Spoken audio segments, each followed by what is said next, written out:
August meeting of the Florence City Planning Commission.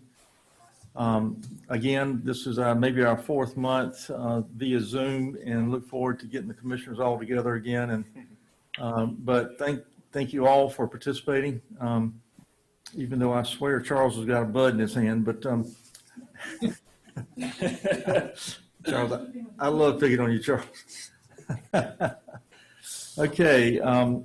The first item on our agenda today is approval of minutes. I did see a mistake in there, so I'll kind of jump in.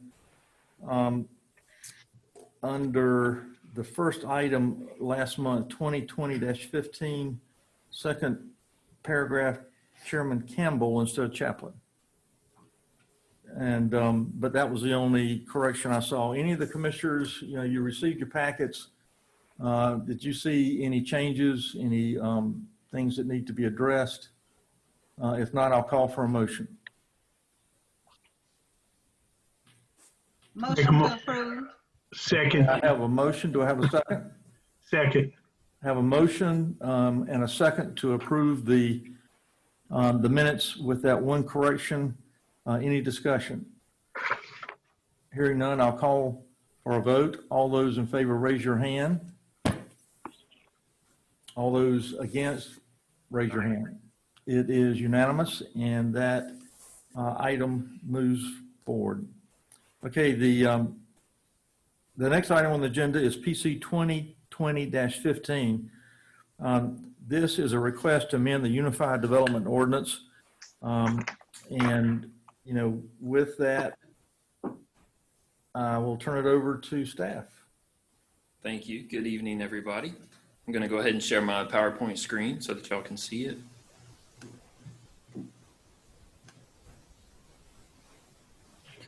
All right, so we talked a little bit about brew pubs at our last meeting. We're only seeing a part of that screen, by the way. Oh, sorry. Thank you. There we go. It's a little bit easier to see. Can all the commissioners see that? Yes, I can. Okay, good. Great. All right, so just a refresher regarding brew pubs, breweries, micro distilleries, and distilleries. So a brewery is a use that would be a heavy industrial use in our Code of Ordinances, in our Unified Development Ordinance, that can produce over 15,000 U.S. barrels of beer annually. And it would just have to meet the heavy industrial conditions standards. So here we are, it's a conditional use in heavy industry. So minimum distances and material from other uses, fences are required, and trucks are routed away from residential areas. Brew pubs, we gave the example Southern Hops. They're limited to producing 2,000 barrels of beer annually on site. They have a food component. They would act like a bar in our Unified Development Ordinance, and they would have to follow alcoholic beverages on-site consumption conditions as bars would have to follow in certain in our commercial zones. So they do serve food, and they can sell other beer. They have on-site consumption, and you can bring in, say, a growler and take it away for off-site consumption. So the brew pubs are conditional in our commercially zoned districts. Again, limited to 2,000 barrels of production. Food has to constitute 30% of the business. A distillery, we're all familiar with this one. Again, this is a heavy industrial use, so it would be in our heavy industrial districts. It would have to follow all the conditions just like a brewery. And this is, they can produce up to 200, they produce over 225,000 cases per year. So they have to follow federal, state, local regulations, fences, and again, routed away from residential areas. It says 125 in this. Okay. Oh, I'm sorry. 125,000 cases per year, I'm sorry.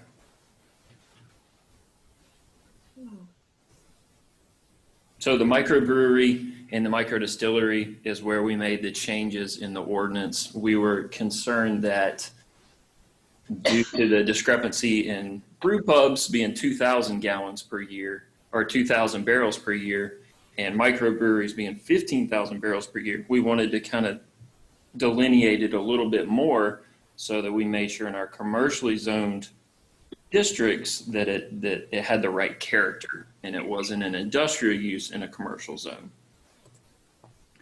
So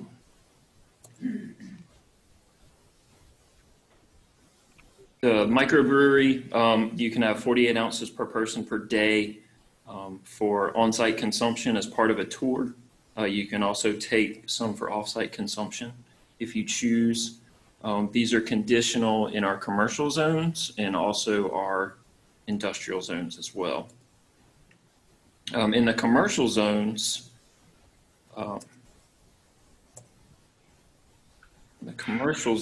you're looking at a maximum capacity of 3,000 barrels per year.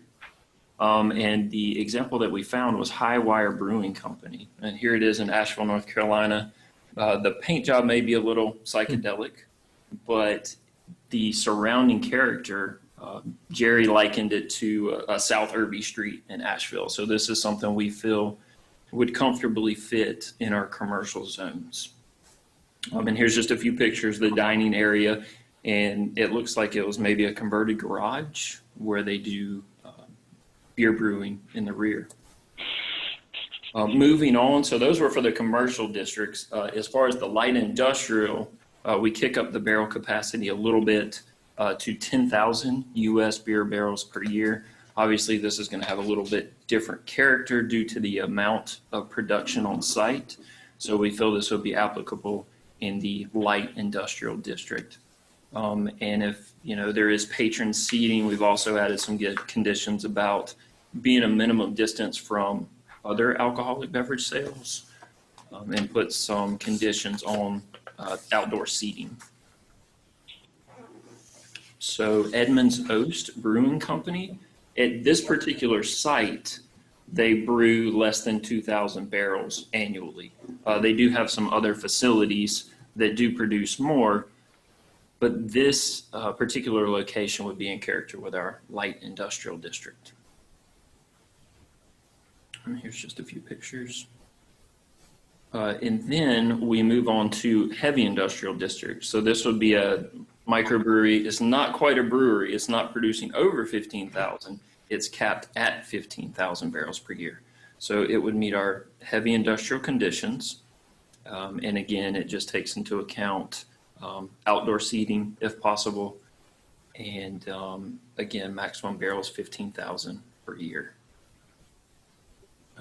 Noda in Charlotte, North Carolina, they produce about 15,000 barrels. It definitely has a more of an industrial feel, as you can see from the outside and some of the surrounding properties. It definitely takes on more of a factory character. You can see some outdoor vats. Nice dining area. And again, micro distilleries. We did the same thing with micro distilleries that we did with microbreweries. We just limited the amount of cases that you can have per year in the commercial zones, which would be 5,000 cases. All manufacturing operations are contained inside. There's a limit on when deliveries, 7 a.m. to 9 p.m., and no outside storage allowed. These are in the light industrial district. The cases move up to 50,000 cases. And again, it does have to meet light industrial conditions. And we did include some things about outdoor patron seating and distances from other micro distilleries. For the heavy industrial micro distilleries, they have to meet heavy industrial standards, and the maximum production is 125,000 cases per year. Anything larger than that, it would be a distillery. So that concludes, I know that's a lot to take in, that concludes staff's report for Brew Pubs. Mr. Dudley? Yep. Sorry, I just did want to kind of just sum it up. I know at last month's planning commission, there was some concerns regarding the potential I guess, intensity of the use, because within that microbrewery and micro distillery range, there was a large range of production, all the way from just a few hundred barrels of production per year, all the way up to 15,000 barrels per year. So what we essentially did was, categorize those into, the commercial zoning districts, your general commercial, your activity center, your downtown area, and your destination uses, which encompass most of our commercial corridors, except for the the very light business, in that transitional areas between neighborhoods, is where we would not allow these at all. But in those areas, they could produce up to 3,000 barrels per year, and we researched some of these facilities that produce about that amount, and you saw in the picture how it would fit into that area.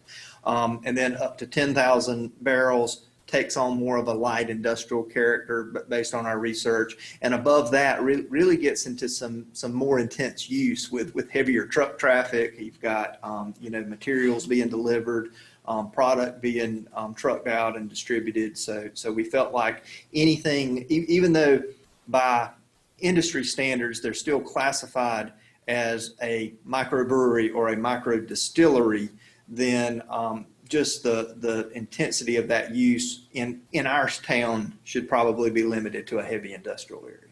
So that's just a little background on how we researched it and came to those numbers.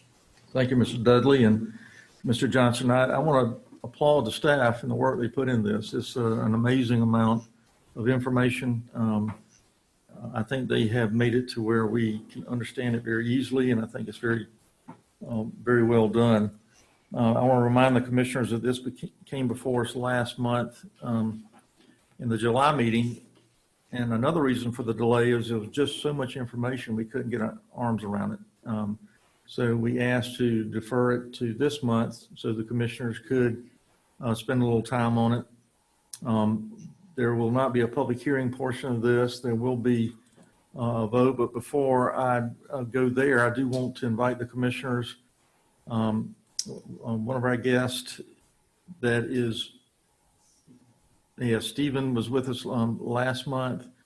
I invite any of the commissioners to ask questions of staff, and Stephen, who, I'm sorry, I'm not calling you by your last name, but at the same time, we would like to open the floor if there are questions directed to you as well. So I open the floor for the commissioners. Are there any questions from the commissioners?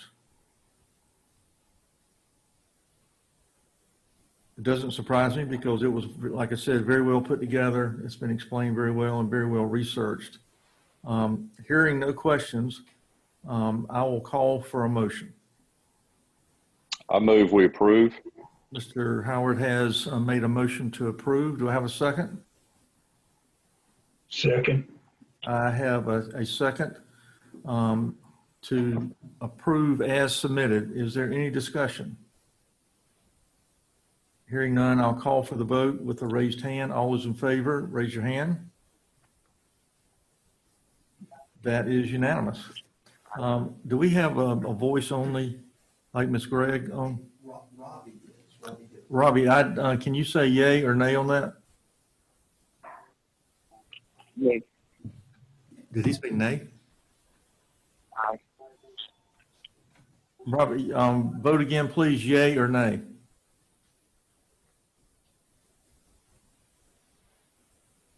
Robbie Hill, can you hear us? Hey, yes, it are. Can you hear me? I can hear you now. Up or down? Up. Up. Yes. I think Robbie's got the vote, wasn't it? Okay, so that is unanimous. We'll go to. I'll go to the next item on the agenda. This is PC 2020-19. This is a request for sketch plan review of a residential development to be located along Celebration Boulevard. Mr. Johnson, report please. Yes, sir.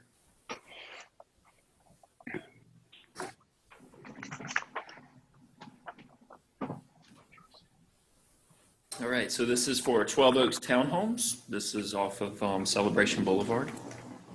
Here is the vicinity map. It's behind Me Tierra and Fire It Up on Celebration Boulevard. It's just a wooded lot at this time. It is zoned commercial general.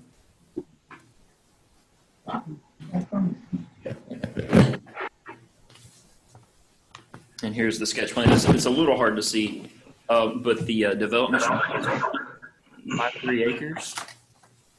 It will be it will have one building will have 8 townhome units, so it's 2 buildings.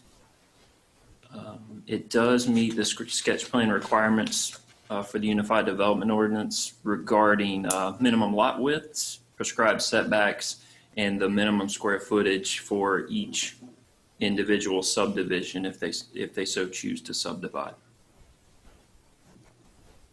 Now, so it will have 3 parking spaces. You'll have 1 parallel parking in the rear, 1 in the back, and there's actually going to be a carport, and the carport is actually what combines the townhome units to one another.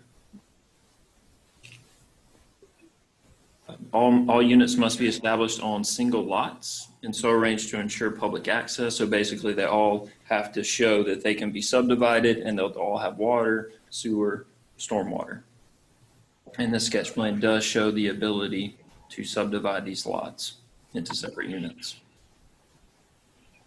We did initially have some comments for the applicant, which have been addressed. It was just some utility questions regarding stormwater, and they were able to get us an updated plan, which is what you're looking at now today, which addressed all our issues. So we would like to issue a statement of compliance with the Unified Development Ordinance for 12 Oaks Townhomes. Thank you, Mr. Johnson. I have a couple of questions. 12 Oaks Avenue, and Robert or Bob, you can address this. Is that going to be the only ingress egress into this? Yes, that's correct. Okay. And I see there's additional parking or common and parking area off to the right. Does that apply to this development, or is that? That's a previous development. It's already complete. Oh, thank you.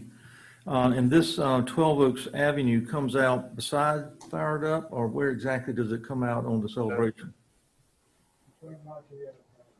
It's actually Not to your, I'm sorry, Me Tierra, but it comes out right beside Me Tierra?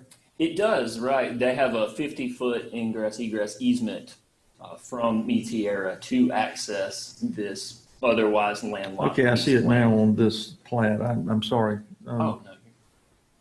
All right. We do not have a public hearing. This is a sketch plan review only.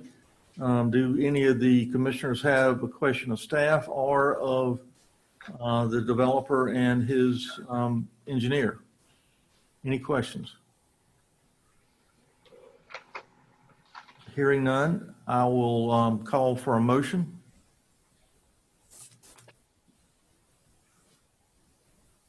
I move we approve. I have a motion to approve. Do I have a second? Second. Ms. Hines, a second. That is a motion and a second to approve as submitted. Any discussion? Hearing none, I will call for the vote. Raise your hand. All those in favor, raise your hand. And Mr. Hill? aye. Great, we can hear you. That carries unanimously. Thank you, Bob and Robert, for attending. Thank you, Chris. All right, the next item is this. We'll have a public hearing, and it is PC 2020-20. This is a request to zone RG-3 to CG pending annexation. Ms. Lane, staff Good report, please. Good evening. This Hello. 2020 and 2020-21 are running concurrent. Case 20 is the annexation of the parcel out on Freedom Boulevard, and then 21 is the sketch plan review. So I'll go through both of those. Let's see.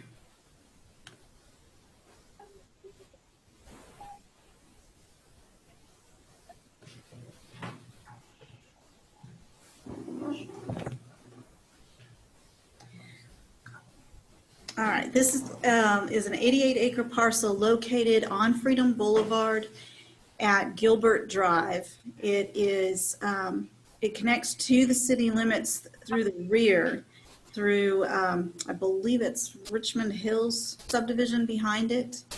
On the other side of, there's a waterway back in there, so it goes through some wetlands back there. But it is, this is a closer picture of it. It is surrounded by county on all three sides, and then with an open area in the rear. The current zoning map has it as open space behind it, and the request is to zone it to, and the future land use has it as a residential estate with a little bit of neighborhood conservation. And these are some site photos of it. It is a vacant lot. And I'm going back here. The triangle on the upper left corner of it, at the corner of Gilbert and Freedom Boulevard, there is the section that the applicants would like to zone to general commercial. They have no plans for it immediately, but to prevent having to come back in the future, they decided to go ahead and just get that zoning designated as the commercial general. And then the remainder of it would be RG3, which is the general residential for smaller lots. And so for the annexation part, that concludes staff's report. Do you want me to go on and do the sketch Sure. plan part? I'm going to treat them separately, but you're welcome to cover that. Okay. So it is the same area with, and this is the sketch plan. As you can see, there are 142 residential lots laid out on it with an average area of about 7,000 square feet, which does fall into compliance with the RG3 zoning designation. The utilities and stormwater have been reviewed by the engineering department at this stage, and they are in compliance as well. The street names are, we don't have any repetition with those, so those are all acceptable, and the general layout complies with the ordinance. And then the area, the 4 acres on the north corner there would be left vacant for the time being. And any future development there would have to come to the planning department, but it would not necessarily have to come before the planning commission, since it would already be zoned for commercial use. But at that time, we would require them to meet the ordinance, which would include buffering between the residential and the commercial. So that concludes staff's report. Thank you, Ms. Lane. Do the commissioners have any questions of staff? I do. Okay, please. Please announce who you are. This is Jennifer Edwards. I just, my question was only about the commercial because it looks like it's all kind of residential surrounding it. Am I looking at it wrong? No, it is. There, like some mobile homes are on Gilbert Drive there, and there's a few across the street.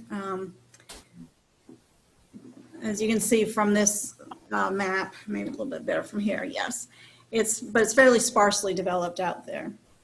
Okay. And the commercial will front on Freedom Boulevard. And as I said, they would be required to provide a buffer against the residential sections. And also, I'd like to point out that it currently is in the county, which they can put pretty much what they want to Anything they there. want, yes. It's unzoned right now. Right, it's unzoned. So Okay. that's never a great excuse, but that, This would provide some protection for yeah, it. there would be some protection. Any other questions for staff? Hearing none, I will open the public hearing portion of this. And if there's anyone on Zoom that we have as a guest that would like to speak for or against, we're certainly welcome you to, if you would announce who you are. And I'll give you a few seconds to do so. If not, I'll close the public hearing. Is there anyone that'd like to speak on behalf of this?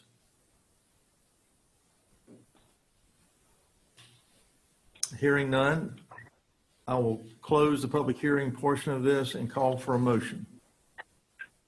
But before I get a vote, or before I get a motion, I want everyone to understand that we are only approving changing the zoning designation to RG3, and CG.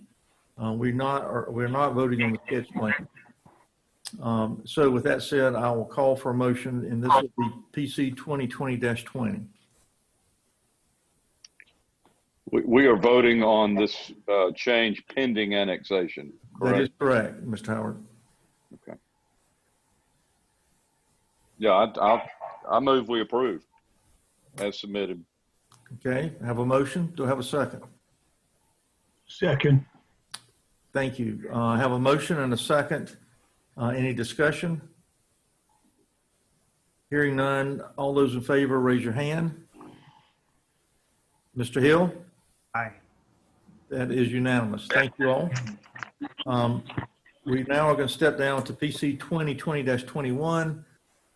Pretty much the same subject matter, except we are reviewing or approving the sketch plan, which Ms. Elaine has already shown us. This does not require a public hearing. I will ask if there are any questions of the sketch plan by the commissioners. Hearing none, I will call for a motion for 2020-21 sketch plan approval. Was